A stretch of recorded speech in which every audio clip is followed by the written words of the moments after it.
with itch or rash and it smells like you haven't used anything, it's time to change it, sister girl. Yes, ma'am. Do not scrub your lady parts like you're trying to scrub grout out of tile. You don't want to do all that work and then the garden fisherman.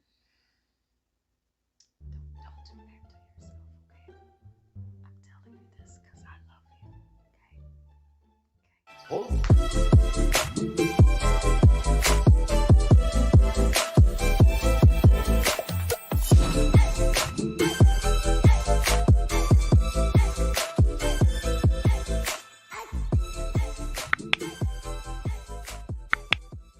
Something else I love about the winter time is it's a way for you to spend time, what I call smell good hibernating. One thing we really can't forget about as ladies, as women here, your lady parts and keeping them in good order during the winter.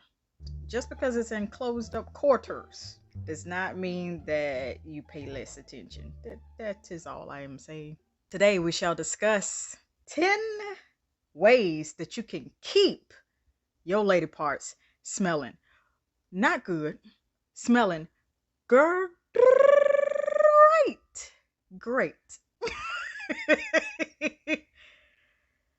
Let's begin. Remember your foundation to smelling good with your lady parts. It is the exact same as what I express when it comes to building your shower routine, as if you're building the exact structure in which they do fragrances. Base notes, middle notes, top notes. It's a little different with your lady parts because that's just one section of your body, but a very important but sensitive area. Your foundation for your lady parts to smell great, the purse, the pocketbook, okay? You need a mild but sensitive catering. I'm going to explain that in a little bit. Feminine wash, or at least a mild soap if you're not going to go the feminine wash route. There are different options from Summer's Eve, Vagisil, I've heard of Honey Pot, I've heard of all this FDS. I thought it was that stood for a feminine deodorant spray. I'm just saying. I'm not sure if that's what that is. I've heard so many times about feminine hygiene washes in general, specifically Summer's Eve. This is no shade.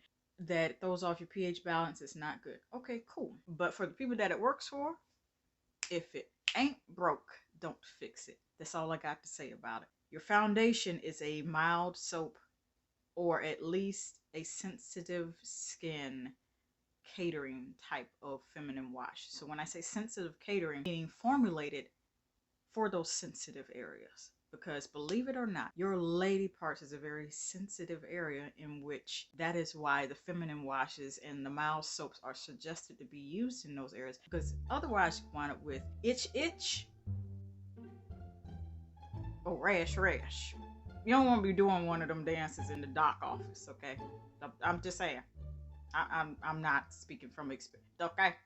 In short, if you're using a feminine wash and it's not working for you, as soon as you step out the shower and or tub and it smells like you haven't used anything, it's time to change it, sister girl. Yes, ma'am. Change it. pH balance, mild soap, sensitive skin, all-day odor protection. Okay, there we go. That is your foundation. What you use to wash your lady parts with, that your flour, if you will determine whatever else you build on top of, layer it with, on top of everything else, in conjunction with your shower routine. Believe it or not, it will determine how it performs all throughout the rest of the day for it to smell good. A solid foundation is going in this area, especially this area for lady parts. It's going to really tide you over and really add to the confidence of whoever God made you to be. Okay, we're not talking about arrogance. We talking about, okay, you know what, I can handle this. I ain't got to worry about smell myself every 5 minutes, or somebody passing by me trying to say something out the side of their neck. No. Foundation. Do the work. So even if they say something, you're not fazed. During your foundational stages, Please be sure to not scrub vigorously. I touched on this in a separate video solely about how to clean the crevices of your butt part and part the Red Sea. Same thing go for this for the lady parts. Same thing. They're both sensitive areas, whether is what the Lord split you in the middle with sitting on, or whether it's the area which that gives life. Okay, your lady parts. One or the other. You cannot scrub vigorously like you trying to scrub tile. Do not scrub your lady parts like you trying to scrub grout out of tile. You will wind up with an issue that you will need to see the doctor and a prescription for. Okay? Don't do that. Don't do that. Please don't. I beg you not to do it. It's a sensitive area, so what you will have to do, taking exactly from how to wash your butt in that separate video you can go see on my channel. For your lady parts, you want to treat it the same way. Still part the C, red or not, okay? Use your washcloth. Use your washcloth to gently massage in that area, but still clean. You want to clean good, but you want to wash whatever that area is. Wash, but be gentle. Ain't no, unless you okay with frequent doctor's visits for that same exact thing. Get yourself a nice, good, plush, well-made washcloth. Massage in that area. And we're not talking about no funny business. Just get it clean, but no scrubbing. You feel me? No scrubbing. Keep in mind, it's a sensitive area. You may think you done got it real clean, then later on down the line, why it hurt all the time when I sit down? So you done scrubbed too hard. That's my warning, because I love y'all. Okay? I don't want you frequenting to see doc over something that's preventable. Okay? Sure to pack a consistent but discreet looking bag filled with the following items. If you wear pads, your normal absorbency. What I tend to do is maybe one of each, one regular, one super medium, one super, one of each in this discreet bag. Then if you wear liners, do the exact same thing with those absorbencies. And with both just the pads and liners, before I even get to the rest of the items that you need to have in that discreet looking bag, make sure that they're also according to your preferences as far as if they need to be scented or not scented. Make sure you have multiple absorbencies, because you never know when you're going to get into a jam, whether it's your menstrual cycle or not, or another young lady or another woman such as yourself that you may need to slide a few items out of that discreet bag too. Deodorant suppositories. They have them in mild. They also have them in deodorized specific scents. My personal favorite is Norforms. I grew up with that. Since then, I found out that they have odorless, fragrance-free, mild scents, in addition to having them, you know, Island Fresh, Island Escape, whatever it's called. Have that in your discreet bag. They happen to come in the foil type of packaging, and where you have to split it individually. I recommend, if you're going to go that route, take a pair of scissors, cut between those perforated sections, have it already sectioned out, so that way you can just choose one out, pick one out of the bag, and then go on about your business. How the suppositories work, you insert them into your flower, into your lady parts, and that helps deodorize that area. And what helps melt down that suppository of what it's made of, it turns into, it basically just functions the same way that your menstrual cycle functions. The lining of your uterus is just basically coming out and down and out throughout your lady parts. Same thing a deodorant suppository does. I suggest using those at least one after your menstrual cycle. I'll get into that later. But in short, that's what that is. feminine wipes. Summer's Eve. I'm on these Blissful Escape, but soon we'll be returning back to my nighttime cleansing cloths. But get the brand that works for you. Just make sure you have feminine wipes, whether they're fragrance free or a scent. Wipes in your discreet bag to develop your feminine hygiene personal kit to slip right into your purse. It can be pink, it can be polka dotted, it can be striped, you can switch them depending on the season. Wipes, they have these in full size. They also have these in smaller sizes. I know Summer's Eve does, as well as other brands. So they make them in purse size with you packed in that discreet bag in mind. So just thought about that. You also want to have tampons. If you do tampons, put the tampons in your discreet bag according to absorbency. This is the perfect example. They have 12 super, 16 regular. Now, I'm sure that's not the amount right now because, you know, box is open. Put about 2 regular absorbency tampons, 2 super. Put 2 regular and 2 super absorbency of tampon. Now, you can do one or both in the discreet bag. I tend to do both. So that way, I'm not left out in a situation based on what I'm wearing or what the emergency is, in which I'm just like, okay, maybe I don't feel like a pad today, so I want to go with a tampon, or vice versa. You want to pack both. That's my suggestion. Feminine deodorant spray right in front of me. You guessed it, Summer's Eve. This is an ultra freshening spray. So this is always talc free, TALC.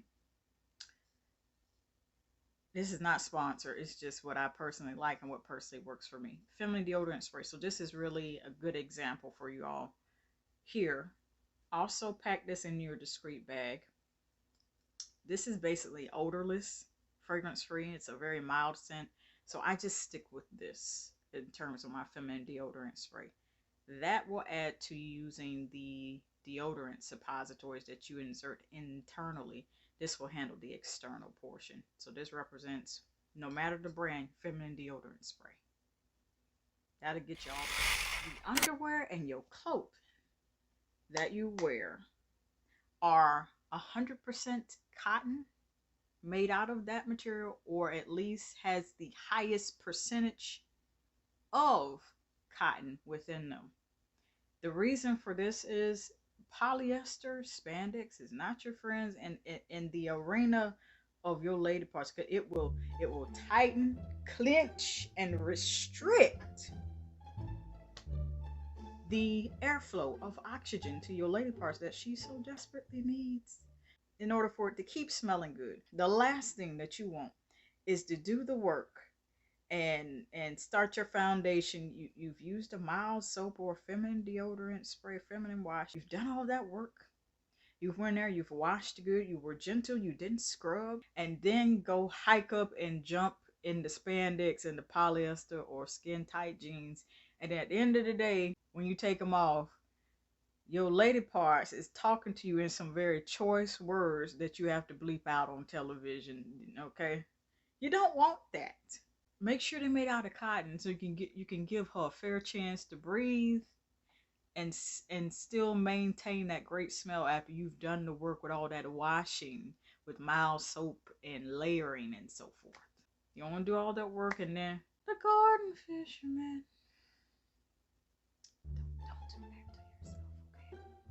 I'm telling you this because I love you, okay? For pants, leggings, I nearly went into this next one. You want to make sure that they fit you well, they fit your shape well, but that you're not peeling them off. They can't be that. I suggest for it to not be that tight. Now that's your business, but I'm just letting you know the consequences you're going to have to deal with if you wear something that is too small, too tight, knowing you restricting the airflow of your. Ooh. You restricted the airflow.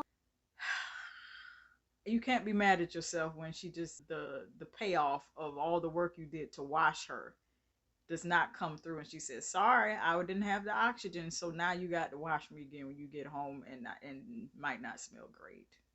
Just throwing that out there.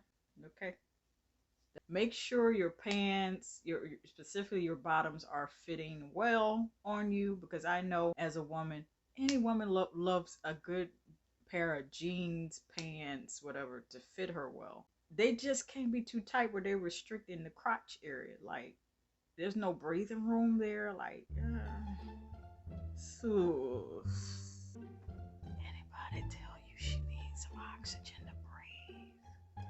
Cause she does.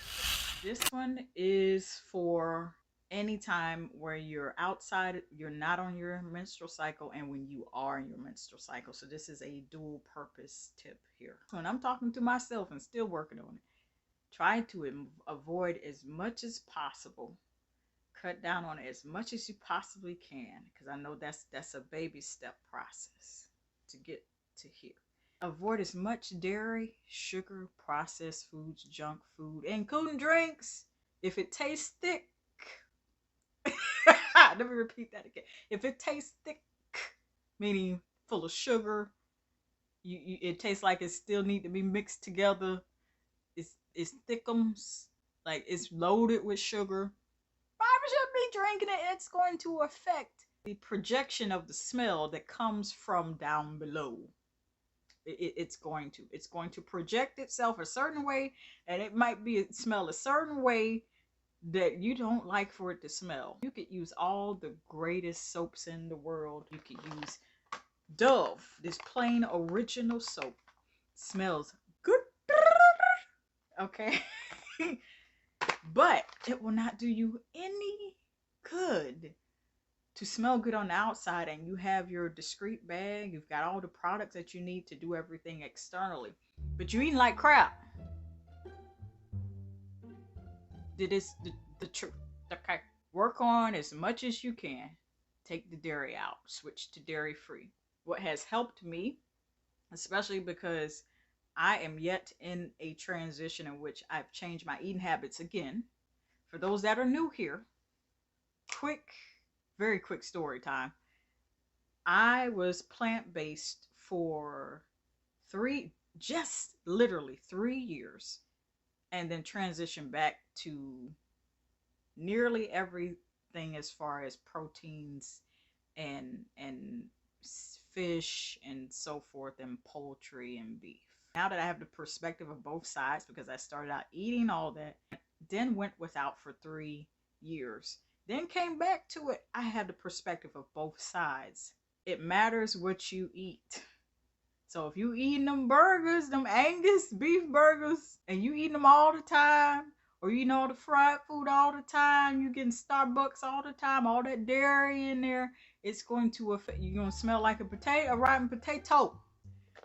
You don't want the external to smell great, but then internally it's still projecting like you smell like a rotten potato. Okay. Out of love, I'm telling you this. So I'm saying this from both sides of the spectrum. What you eat matters. If you're on the side of being plant-based, here is my advice. And I always advise you that no matter what I'm telling you here, please do the research yourself. And then get connected with your doctor to figure out the best regimen that works for you. Plant-based side, what I noticed is I didn't have that projection of when I would eat meats and stuff, because it wasn't there. Excellent. I would like to say it will be a bit easier for you, but you still have to watch what you eat, because there are also fattening plant-based foods. On this side, you eating the beef, the Angus, the lean. You're on the pescatarian side. You eating the salmon. You eating the fish. You eating the tuna. You eating the poultry. Or you're eating only 2 out of the 3, or 1 out of the 3, or 3 out of 3, or however you got your regimen going on that end. And what you want to do, you want to stick to lean meats. I'm not a nutritionist. Check with your doc on that. But I'm just giving you my perspective. Lean meats across all the board, whether you're eating all 3 of those, fish, chicken, or beef. Just make sure everything is in moderation, and you make sure you supplement that, offset it with really great vegetables, fresh, sauteed. Try to substitute the butter for something plant-based, a coconut oil, so forth. What you eat matters, because it's going to, no matter how hard you try, it's going to get to an area of your lady parts and project itself to smell a certain way, and you want to smell, you want to project that it smells great. In any sense, whether you're plant-based, also add the fruits. Be mindful of the acidic ones for obvious reasons, because you don't want to smell like an orange. On the side of fish, beef, or chicken, also you want to include fruit juices as well, as natural sweets as possible. I don't even like to keep sugar in the house. I can't even tell you the last time I even bought sugar and put it in the house. Honey agave syrup. I'll leave you with that portion. What you eat matters, because it's going to project itself from your lady parts in terms of the smell and how it smells and to what degree and to what depth. Is specifically for your menstrual cycle. During your menstrual cycle, be sure that you wash thoroughly. And a tip I'd like to share, and I don't think I've ever shared this, it can be kind of challenging to shower your lady part, especially on your menstrual cycle, because the last thing you want is to get that stuff that is expelling itself from you to on your washcloth, your good washcloth. What you have to do is designate one washcloth or one shower loofah, if you do it that way, for that area for that time of the month. And then right after, you toss it in the wash. That's what I suggest. If you're showering or taking a bath, I would suggest, if you're comfortable with it, only if you're comfortable with it, put in a tampon. While you're showering, you won't have to worry about it getting into the water, because sometimes, you know, mentally that could be like a thing, like, okay, I'm trying to get clean, but then this stuff is expelling itself out of me during the time of the month. Put in a tampon, then that'll just absorb everything, and then you can go about your business showering or whatnot. You put in a tampon. It's a foolproof method that will cut the mess down next to nothing. And then if you want to, you can remove it after you've showered and then resume back to whatever you're comfortable with, whether it's the tampon right on or whether it's a pad right on. This next one is about what you consume. So we've already just touched on what you eat. Now what you drink. So I touched on that a little bit. You want to drink lots of water. You want to drink so much water. People think you can be competing with a fish as far as drinking with water. Drink the water. There's been so many times, if you watch my videos, right in this background here, water. Now those are my wine goblet glasses. I don't drink, okay? I drink water out of those. I drink lemonade out of those. I drink tea. I drink all that. Water is really helpful drinking, whether you're not on your menstrual cycle, you're not on your period, and on your period, especially on your period, because it's going to help flush out those toxins that cause your skin and lady parts and your body chemistry to project a certain smell out. Drinking water is going to also help, on top of watching your eating habits as well. Try as hard as you can to steer yourself away from drinking thick drinks. That's what I call thick. If it tastes thick, like it's loaded with sugar, like syrup, you don't need to be drinking it as much at all, actually, but work your way up to not drinking it at all anymore. Supplement that by introducing as much water as you can if you're not a really heavy water drinker, and work your way up to it as much as you possibly can, as much as you could possibly take and stand. Drink as much H2O water as you can, because that definitely helps with the projection of what your lady parts is going to smell like, and then you from head to toe everywhere else. Suppositories, I would suggest using these specifically after your period, maybe not right after, maybe a day or so. I can't tell you a time frame that's best, because only you know what your specific cycle is like, and only you know how long, the duration of how long it is that would work for you. I would not suggest using the deodorant suppositories every day. I would suggest, like, when you're in a jam and you've done all the other steps and you need to feel fresh right after your period, right after your menstrual cycle, that's a great time, whether it's fragrance free or whether it's like Norform's a specific scent. That way it kind of resets everything. And then I also want to add that I'm already aware, and have been aware from the beginning of learning about it, that your lady parts, that is it's already a self-cleaning organ. But sometimes it's okay. It's fine to do it periodically. Even though your lady parts are a self-cleaning organ, it's okay. It's not going to harm anything every once in a while to use a deodorant suppository. We're not talking about douching. Now, that's a whole nother story. Deodorant suppositories are fine every once in a while, just because it's good to reset everything. That's in addition to your lady parts already being a self-cleaning organ. Sometimes you just need that extra bit of pizzazz. You need that extra bit of, flushing out everything after you have had your cycle for a whole week or however long it is for. So this tip is optional. You have to work that out and know your body really, really well, and what it responds great to and what it doesn't respond not great to, for that to work for you. And drum roll. Further increase how you smell internally, and what your body, and especially your lady parts, will project the smell that it projects. I touched on this one other time, and y'all get ready to hear it a couple more times. I would consult with your doctor and ask about these two supplements. It's been a little over a decade I found out about these. These are a godsend. There are natural herbs, spices that's in your actual food, and I'm going to touch on that really, really quick, that help to naturally make your menstrual cycle, and even when you don't have your menstrual cycle, to just help make it overall 10 times more bearable and nearly painless. Some time ago, I found out about wild yam and fenugreek. Fenugreek is most commonly known to be in the curry spices, the curry powder, and then also this gives off a maple smell. I have also heard of stories of women who take this, they wind up smelling like maple syrup. All of them, head to toe, or either it projects itself from their lady parts that they smell like maple syrup. So that's the added addition. Those are just external benefits, but there's also internal benefits.